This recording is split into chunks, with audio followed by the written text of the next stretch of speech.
반갑습니다. 오늘은 시편 41편 말씀을 함께 나눕니다. 1절을 읽을게요. 가난한 자를 보살피는 자에게 복이 있으며 재앙의 날에 여호와께서 그를 건지시리로다. 아멘. 가난한 자를 돕는 것은 정의 사역입니다. 라는 제목으로 말씀을 나누도록 할게요. 이제 시편은 총 5권으로 나누어져 있다고 말씀을 드렸죠. 처음 출발할 때 제1권은 1편에서 41편까지 오늘 말씀까지가 제1권으로 보통 분류를 합니다. 시편 41편은 다윗의 시로 나와 있죠. 다윗의 시, 인도자의 지휘에 따라 부르는 노래 내용을 보면 탄원시에 가깝다라고 이해할 수 있습니다. 기록 시기와 배경에 대해서 밝히는 내용은 본문에 없습니다. 근데 본문의 내용으로 미루어 보면 10절 말씀해 보니까 나를 미워하는 자가 다 하나같이 내게 대하여 수군거리고 나를 헤아려 꾀하며 8절 이르기를 악한 병이 그에게 들었으니 이제 그가 눕고 다시 일어나지 못하리라 하오며 시인은 아무래도 병에 걸린 것 같고 시인 반대편에 있는 대적자들은 시인을 비방하면서 그를 해하려고 했던 것 같아요. 그중에서 또 구절에 보니까 내가 신뢰하여 내 떡을 나눠 먹던 나의 가까운 친구도 나를 대적하였다라는 기록에서 확인을 할 수 있듯이 시인의 가장 가까운 사람들도 포함되어 있습니다. 그러니까 전체적인 내용을 놓고 보면 굉장히 암울하고 비관적인 그런 생각이 드는 이런 분위기가 시편 41편의 이제 내용이죠. 그런데 이제 중요한 게 뭐냐면 분위기가 이렇게 사실은 좀 암울하고 어두운 내용을 담고 있는데 주목할 것이 1절의 시작이 이상하다는 점이에요. 1절은 이렇게 말하죠. 복이 있으며 이렇게 시작을 합니다. 야, 도대체 41편이 우리에게 전하려고 하는 교훈이 뭘까? 메시지가 뭘까? 다시 1절 말씀을 읽어보면 가난한 자를 보살피는 자에게 복이 있으며 재앙의 날에 여호와께서 그를 건지시리로다. 아멘. 가난한 자를 보살피는 것이 복이다. 이렇게 선언을 하고 있죠. 우리가 잘 알지만 시편 1편 시작할 때 에세르라고 하죠. 복 있으며 이렇게 시작을 합니다. 근데 제1권의 마지막 시편 41편도 복 있으며라고 문을 열고 있는 것이죠. 즉 시편 1권이 말하는 전체적인 주제가 뭐냐? 1편부터 41편까지 그 전체적인 주제가 뭐냐? 누가 복이 있는 자이고 어떻게 사는 것이 복된 삶인지를 우리에게 알려주고 있다는 거죠. 지금까지 각 시편마다 다양한 복과 복된 삶에 대해서 기록을 하였지만 41편에는 그 중에서도 가난한 자를 보살피고 사회적인 약자를 돌보는 것이 복된 삶이다라고 강조하고 있는 것이죠. 솔로몬의 잠언 19장 17절에서 보면 이렇게 말하죠. 가난한 자를 불쌍히 여기는 것은 여호와께 구워드리는 것이니 그의 선행을 그에게 갚아 주시리라. 그리고 시인도 2절에서 이렇게 말하죠. 여호와께서 그를 지키사 살게 하시리니 그가 이 세상에서 복을 받을 것이라. 주여 그를 원수들의 뜻에 맡기지 마소서. 이렇게 말을. 그러니까 성경이 우리에게 전하고자 하는 메시지는 명확한 것 같아요. 가난한 사람들을 그들의 가난을 도와주는 것, 보살피는 것, 이것은 하나님께 복을 뿌리는 거라는 거죠. 사실 시인의 상황은 누군가를 도울 만한 상황이 아니었잖아요. 내가 말하기를 여호와께 내게 은혜를 베푸소서 내가 주께 범죄하였사오니 나를 고치소서 하였나이다. 나의 원수가 내게 대하여 낙담하기를 그가 어느 때에 죽고 그의 이름이 언제나 없어질까 하며 지금 자신의 형편이 넉넉하지 못한 편안하지 않는 그런 가운데 있거든요. 그럼에도 불구하고 첫 출발은 뭐라고 말하느냐 그 와중에도 가난한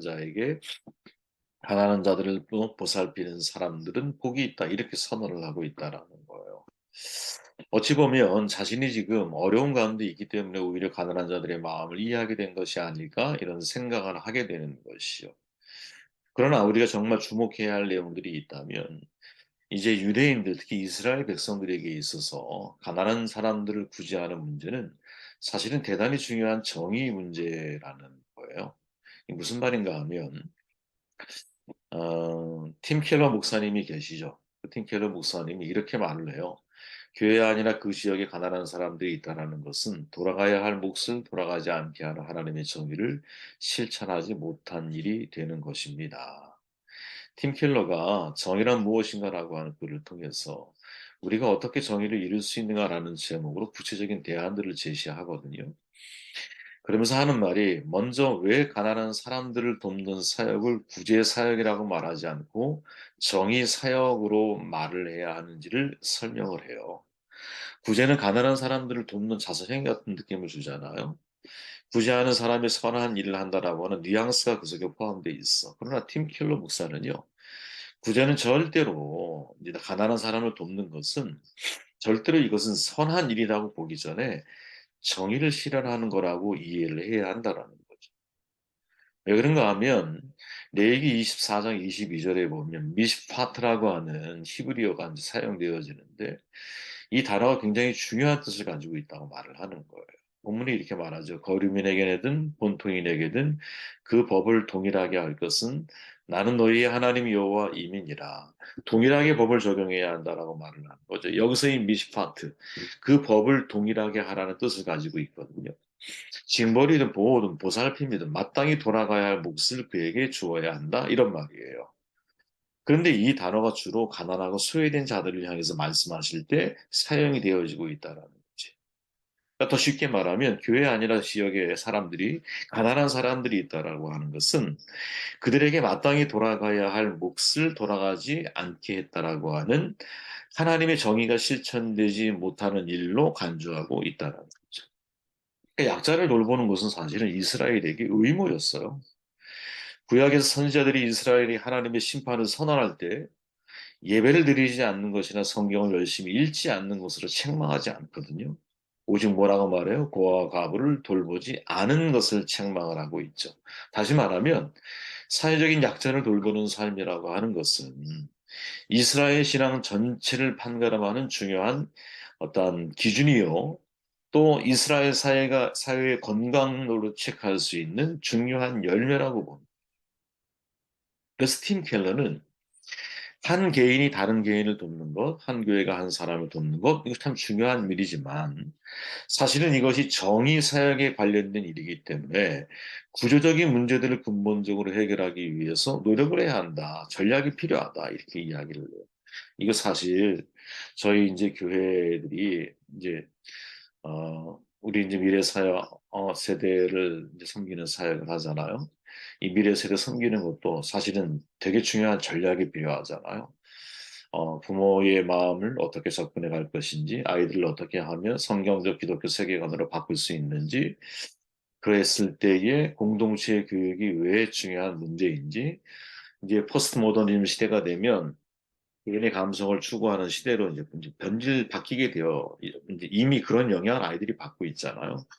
그래서 MZ 세대에 관련된 문화에 관련된 책을 읽어보면 요즘 아이들의 어떤 문화, 가치관, 세계관을 가리켜서 자아중심적 세계관이라고 정의를 해요. 한마디로 정의를. 그럼 왜 자아중심적 세계관을 추구하게 되었을까? 그것은 여러분, 포스트 모더니즘 시대가 성경으로 표현해 보았을 때는 자기가 자기가 원하는 대로 인생을 살아가는 세대잖아요. 그죠? 자기가 생각하는 대로, 자기가 옳은 대로 인생을 살아가는 세대. 그렇기에 이런 자기중심적인 자아관을 가지고 있는 미래 세대를 향해서 우리가 해줄 수 있는 최고의 교육적 환경은 뭐냐? 일단은 학교형 패러다임에서 벗어나서 신앙 공동체형 패러다임으로 아이들에게 접근을 해주는 게 맞는 거거든요. 유명한 분이죠. 이제 존 웨스트 호프라고 하는 이제 지금은 돌아가셨는데 그분이 말하기를 신앙 교육은 단순히 지식을 전달하는 게 아니라 삶을 전달하는 과정이기 때문에 신앙 공동체라고 하는 패러다임을 가지고 교육이 이루어져야 한다고 이야기를 하거든요. 저는 이게 굉장히 중요하다고 봐요. 그 장신대 교수도 그런 말을 하잖아요. 교회의 어떤 교육적인 모델을 하나님의 품, 성경의 품이라고 하는 단어가 있잖아. 품과 같은 역할을 해줘야 된다라고 이야기를 해요. 그러니까 사실은 이것이 이제 교육의 어떤 구체적인 내용에 들어가기 전에 신앙 공동체적 접근을 통해서 미래 세대를 우리가 바라봐 주려고 하는 것. 그러니까 우리가 온 세대가 함께 어우러져서 미래 세대를 섬기려고 하는 것. 이게 굉장히 중요한 사실은 패러다임의 전환이라고 하는 거죠. 마찬가지로 여러분 우리가 구제를 바라볼 때 우리의 패러다임 자체가 바뀌어야 된다는 거야. 이제 쉽게 말하면. 그래서 패러다임 자체를 구제는 내가 단순히 약자를 돌보는 삶, 또 그것을 통해서 뭐랄까요? 내 개인적인 어떠한 그 선행을 실천하는 삶, 이 단계를 넘어서서 이거는 정의를 실현하는 개념이라는 거죠. 하나님의 정의를 실현하는 거예요. 무엇이? 가난한 자를 돕는 것이. 그래서 여러분 유명한 신학자잖아요. 크리스토퍼 라이트가 이렇게 말하는 거예요. 하나님의 법은 공동체에서 가장 연약하고 가난한 이들에게 자립할 기회를 보장해 준다는 게 어떤 의미를 갖는지 정확하게 파악하기를 요구하고 있습니다. 기회라면 재정적인 자원이 먼저 떠오를지 모르지만 교육이나 법률 지원, 일자리 창출 등도 여기에 속합니다. 이런 요소들은 쓰고 남은 걸 넘겨주거나 선심 쓰듯 베푸는 차원을 넘어서는 권리의 문제입니다. 이걸 해야 한다는 거죠. 이걸 해야 한다는 거예요. 저는 사실은 이 팀 켈러나 크리스토퍼 라이트 같은 분의 이 이야기들은 오늘날 교회가 또 오늘날 우리 사회가 우리 한 개인으로서의 그리스도인이 신중하게 생각하고 받아들여야 할 그런 메시지라고 저는 생각을 하거든요. 자기도 어려운데 가난한 이들을 보살피는 사람을 복이 있다라고 지금 다윗은 고백하고 있어. 자기도 어려운데 왜 자기도 어려운데 다른 더 어려운 이웃들을 생각을 하고 있느냐? 그게 정의를 실현하는 문제이기 때문이라는 거지. 그래서 여러분 사실은 1절에서 보살피다라고 하는 이 단어가 굉장히 중요한 단어예요. 왜냐하면 이 히브리 단어는 여러분 분별력을 가지고 지혜롭게 신중하게 다룬다는 뜻을 가지고 있거든. 그래서 영어 성경에 보면 여러분 consider라고 하는 단어를 사용하고 있어요. 다시 말하면 가난한 자를 돕는 것은 여러분 단순한 선행, 단순한 구제 사역이 아니라 이것은 정의를 실현하는 사역이기 때문에 정의를 실현하는 사역은 상대의 마음을 헤아리는 것, 신중하게 분별하며 그 일을 진행하는 것이 너무나 중요한 이 문제라는 거죠. 한 개인이 개인으로서 누군가를 구제할 때 여러분 보통 그런 거 하잖아요. 노숙자들이 음식을 제공할 때 단돈 1,000원을 받기도 하고 혹은 뭐 100원을 받는 데도 있죠. 받는 이유가 뭡니까? 상대의 자존심을 세워주김도 주려고 하는 것도 있지만 사실은 상호가 서로를 대할 때 신중하게 관계 맺음을 하려고 하는 의도가 그 속에 사실은 깔려 있는 거거든요. 예수님이 그런 말씀 하시잖아요. 마태복음 6장 3절에서 너는 구제할 때 오른손이 하는 것을 왼손이 모르게 하여. 여러분 이 말을 가만히 생각하면 은밀한 구제에 대해서 말하고 있는 것 같지만 사실은 조금 더 깊이 생각해 들어가 보면 오른손이 하는 것을 왼손이 몰라. 나도 모르죠? 그럼 나도 모르는 구제를 누가 상대도 모르게 해줘야 한다는 거죠. 은밀한 구제에 초점이 맞춰져 있는 거지. 내가 구제받는 사람들의 입장에 되어 본다면 내가 이것을 받으면서 왼손이 한 것을 오른손이 모르고 오른손이 한 것을 왼손이 모르듯이 내가 구제를 받고 있지만 인식할 수 없는 방법으로 구제를 상대에게 해줄 수 있는 것. 아, 이게 정말 지혜일 수 있다는 거죠. 이게 정말 지혜일 수 있는 거예요. 솔로몬이 말하죠. 잠언 22장에서. 선한 눈을 가진 자는 복을 받으리니 이는 양식을 가난한 자에게 주민이라. 여러분 여기서 선한 눈이 뭘까요? 그죠? 이 선한 눈. 양식을 가난한 자에게 주는데 선한 눈을 가지고 양식을 나눠주는 사람이야. 그럼 이때의 선한 눈은 여러분 분별력과 관대함을 가지고 있는 눈, 마음, 태도를 가리키는 거죠.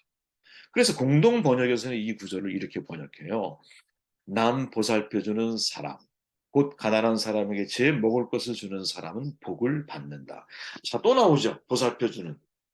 이 보살핀다라고 하는 것이 사실은 구제 사역을 넘어서 정의 사역이라고 말할 수 있는 가난한 자를 이제 가난한 사람들을 돕는 문제에 있어서는 매우 신중하게 접근해야 할 단어인 거예요. 보살피다라고 하는 단어.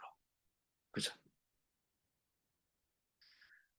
저는 이제 나머지는 여러분 좀 읽어보시면 될 것 같고요. 그런 생각을 해봤어요. 이 가난한 자에게 자를 보살피는 자는 복이 있으며라고 하는 이 한 문장을 가지고 이런저런 관련된 내용들을 이제 살펴보면서 이제 특히 팀 켈러나 크리스토퍼 라이트, 즉 이제 좀 앞서 있고 깨어 있는 이런 교육자들의 의식을 이제 제가 관련된 자료를 보면서 아 우리가 누군가를 도울 때 이거를 구제 사역이라고 생각하면 안 되는 거.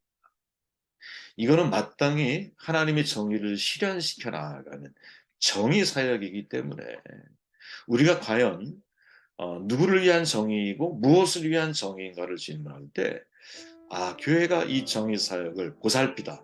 아주 신중한 방법으로 왼손이 하는 거 오른손이 모르도록 그죠? 구제받는 사람이 구제받는 것을 잘 감지할 수 없도록 그렇게 실천해가는 방법들을 이거 연구를 참 잘하고 행동으로 옮겨야겠구나 그런 생각을 하게 되었습니다.